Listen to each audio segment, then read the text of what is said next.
ঘোষণা হয়েছে ত্রয়োদশ জাতীয় সংসদ নির্বাচনের তফসিল।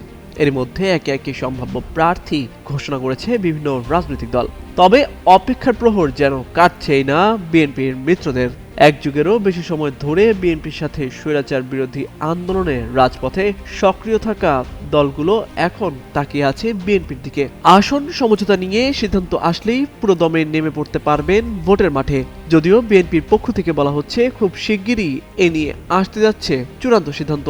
কিন্তু বিএনপির ফাঁকা রাখা ২৮ আসনে শুধুই জায়গা পাবে মিত্ররা, নাকি বাদ পড়বে শরিকদের কেউ কেউ? এটাই এখন বড় প্রশ্ন।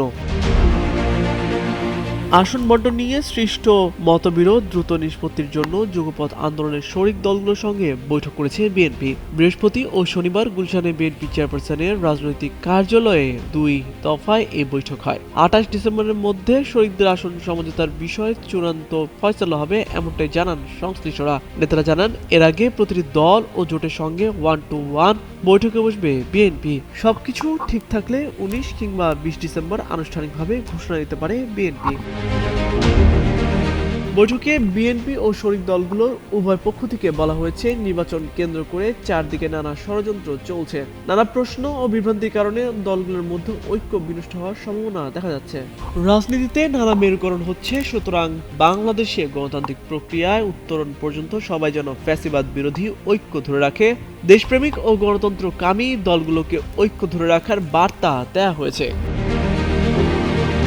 বিএনপি স্থায়ী কমিটির সদস্য ইকবাল হাসান মাহমুদ টুকু বলেন, এবার ধানের শীষ ছাড়া নির্বাচন করা খুবই কঠিন হবে। তারপরও শরিকদের কিছু আসন ছেড়ে দেওয়া হবে।